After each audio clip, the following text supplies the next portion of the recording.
Can we take the lessons we learned from the success of Wingspan and make another game that's just as popular? Find out with Kylie's Pick of the Week.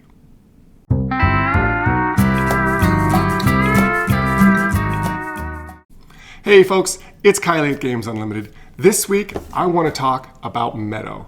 This is a game where the designers obviously looked at Wingspan and thought, what are some of the key points, the key beats of that game that made it so popular? Can we replicate those? And I think they have. So in this game, you're going to be traveling through a meadow. Obviously, there's tons of beautiful, evocative art. You're trying to build a tableau of cards that are going to give you points, of course, but also have this whole landscape before you. Different types of flora and fauna you've seen, insects and small rodents and larger animals towards the end of the game, as well as coming across human-made things, houses and fences and things like that. Even find some souvenirs. You might find a horseshoe. You might find an ocarina in the grass. So what are you going to do on your turn? Every player is going to have a certain number of these tokens that will allow them to either take a card or use a special ability. So you're going to choose one of your tokens and do one of those two things. To take a card, you've got this common display of 16 cards out there. Now your token's going to have a number, usually 1 to 3. There might be a question mark, which is wild.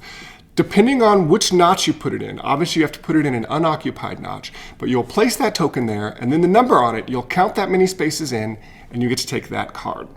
So you'll add that to your hand. Now, if you did take a card, you can then play something to your tableau. You'll start off with a landscape card. There's different types of landscapes. There's soil, there's rocky lands, there's litterfall.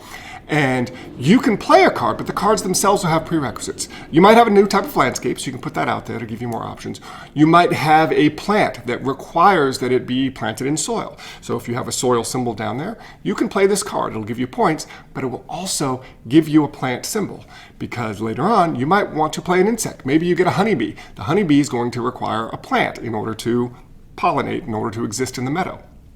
So you can place this honeybee. You'll place it on top of one of your plants, because it's a prerequisite of a plant, but that will cover the plant symbol. So this is the interesting trade-off that you have to do in the game, is you're looking at these symbols, you're saying, okay, I have access to all of these things in my tableau. Or you'll grab something up here and you'll think, what do I need to get in order to be able to place this card? But as soon as you place it, you have now eliminated one of those icons that you needed in order to access the card. Of course, you've given yourself a new icon. So maybe I've got this bird, and it needs an insect and a grub. So I've got an insect and a grub out there, and I decide I'm going to put it on top of the grub. Well, now I no longer have access to a grub. I still have access to that insect, and now I have access to a bird, so maybe something else is going to come along that uses those symbols. So there's this constant consideration for what you have out there, what you're going to want to play, how you're building up to stuff. Now, the second option you can take on your turn, instead of going ahead and getting a card and being able to play something, you can go to the Campfire.